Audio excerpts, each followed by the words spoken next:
Avant de commencer cette vidéo, j'ai un coup de gueule à passer. Il y a quelques jours est sorti en DVD Les Animaux Fantastiques 2, les crimes de Grindelwald. Je l'ai bien évidemment acheté et j'ai pris l'édition spéciale qui se trouve uniquement à l'espace culturel Leclerc. Et sur le dessus de la boîte, il y a écrit Blu-ray plus version longue. La version longue incluant des scènes coupées inédites disponibles en Blu-ray. Et en dessous, inclut la version cinéma et la version longue. Et tout ça en français. Donc moi, je suis super content parce qu'il y a une version longue et j'attends bien évidemment que cette version soit en français. Eh bien non, pas du tout. Derrière, en tout petit, il y a écrit que la version longue est uniquement en anglais. Et bien je trouve ça inadmissible car c'est de la publicité mensongère. On nous fait de la publicité partout pour une version longue et tout ça s'écrit en français pour que la version soit que en anglais. Et je trouve que c'est pas normal, c'est vraiment de la publicité mensongère.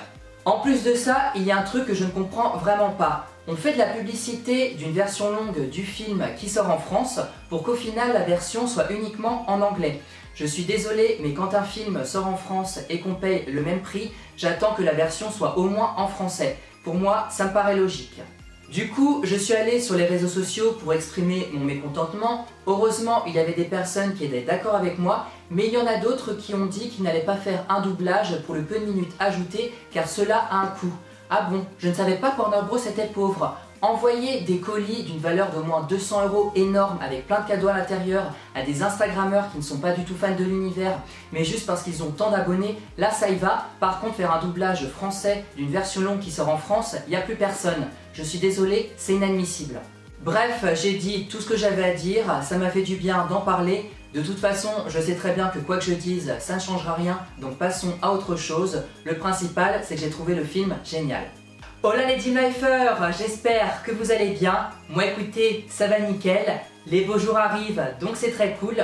Aujourd'hui, nous allons replonger en enfance, puisque je vais vous parler et vous montrer tout ce que je faisais pendant la cour de récréation durant mes années primaires pour m'occuper. J'espère que ça vous rappellera des souvenirs, et peut-être qu'il y a des choses que je faisais que vous faisiez aussi. Bref, c'est parti.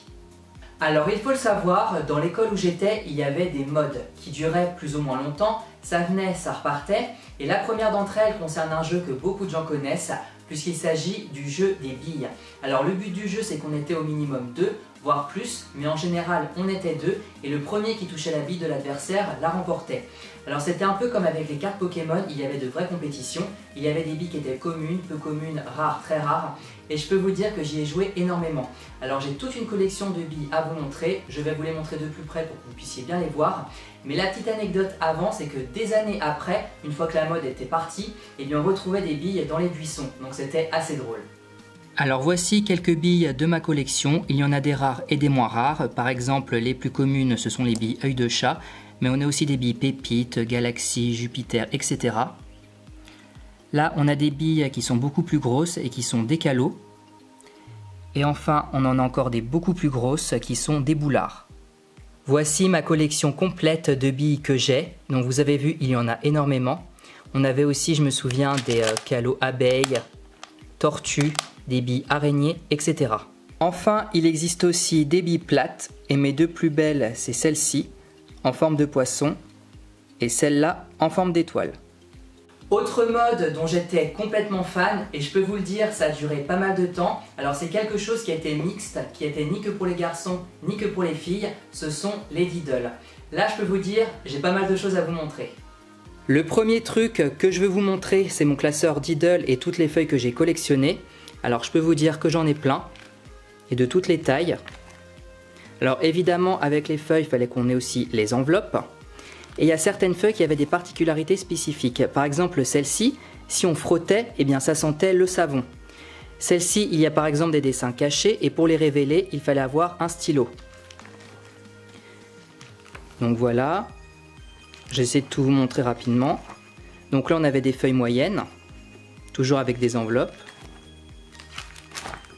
Par exemple, ça sentait la fumée par exemple. Ça sentait aussi très bon. Je sais plus si aujourd'hui ça sent encore. Là, ça sentait le fromage. Là, vous voyez, fallait révéler les dessins avec un stylo.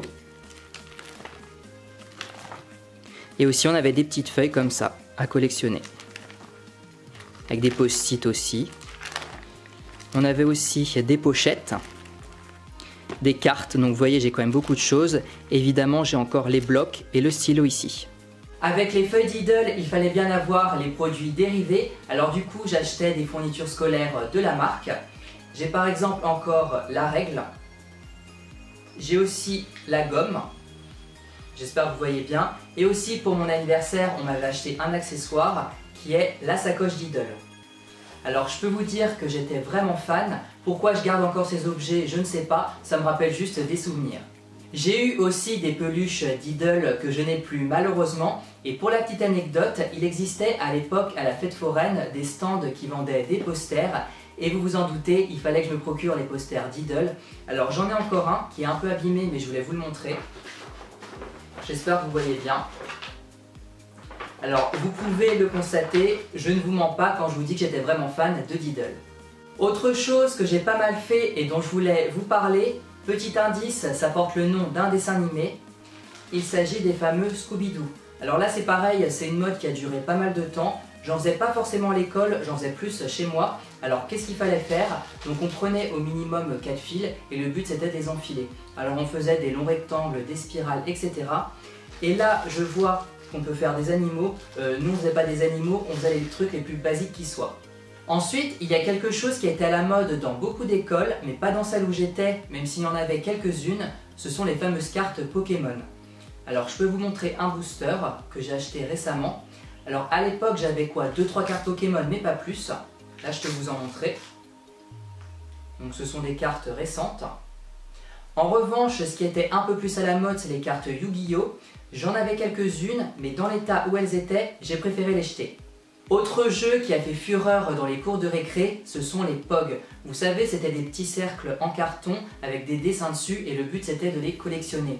Alors j'en avais plein, mais je les ai jetés car ils étaient vraiment tous abîmés. Et ensuite, il y a un autre jeu un peu dérivé qui est sorti. Là, je peux vous en montrer, ce sont les WAPS.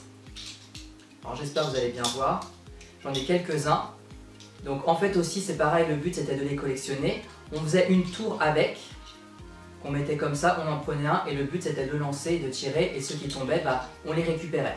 Alors autre jeu auquel j'ai énormément joué et qui se jouait à plusieurs, c'est le jeu de l'élastique. Alors là, j'ai besoin de vous. Je me souviens qu'on était au moins 4-5, on mettait l'élastique autour de nous, d'abord au niveau des chevilles, puis des genoux, du corps et enfin de la tête. Et le but du jeu c'était de sortir le plus vite possible de l'élastique. Et celui qui gardait l'élastique sur soi était éliminé. Maintenant, je ne me souviens plus comment on faisait pour sortir de l'élastique. Est-ce qu'il fallait dire Jacques a dit 1, 2, 3, je ne m'en souviens plus du tout. Donc si vous pouviez m'aider, ça serait sympa. Il y a d'autres jeux qui se jouaient aussi à plusieurs, comme le Colin-Maillard. On était plusieurs, il y en avait un qui avait les yeux bandés, alors on tournait la personne et le but du jeu c'était qu'elle retrouve les autres personnes. Donc ça c'était assez marrant. Il y avait aussi le fameux facteur. On était en cercle, il y avait un facteur et on disait « Le facteur n'est pas passé, il ne passera jamais, lundi, mardi, mercredi, etc. etc. » Vous voyez, ça rappelle des souvenirs. En plus de tous ces jeux, il y avait aussi des jeux avec les mains. Alors écoutez-moi bien, ça vous rappellera sans doute quelque chose. 3 petits chats, 3 petits chats, 3 petits chats, chat, chat, chapeau de paille, chapeau de paille, chapeau de paille, paille, paille, paillasson, paillasson, paillasson, son, somnambule, somnambule, etc., etc. On avait aussi à la 1, TF1, à la 2, France 2, à la 3, France 3. Donc on s'occupait comme on pouvait, mais je me souviens qu'on faisait ça surtout à la sortie de l'école. Enfin, dernier jeu dont je voulais vous parler, il faut le savoir, je suis de la vieille génération, puisqu'avant la sortie des DS, ils avaient commercialisé ce qu'on appelle les fameux Tamagotchi. Alors c'est des sortes de mini-consoles si on peut dire, et le but du jeu c'était de s'occuper d'animaux, on devait les nourrir, jouer avec eux, et si on les délaissait, ils mouraient il me semble. Alors c'était quelque chose qui était vraiment à la mode, qui date aussi, mais je dois avouer que reparler de tout ça, ça rend un peu nostalgique. Voilà les amis, cette vidéo est terminée, j'espère qu'elle vous a plu. Dites-moi dans les commentaires comment est-ce que vous occupiez votre temps durant la récréation, est-ce que vous aviez les mêmes jeux que moi ou pas du tout. Quant à moi, je vous dis à bientôt pour une prochaine vidéo qui, je l'annonce, sera une vidéo spéciale. Alors n'hésitez pas à vous abonner et à activer la cloche des notifications pour ne pas la louper. Je vous fais plein de bisous et prenez soin de vous.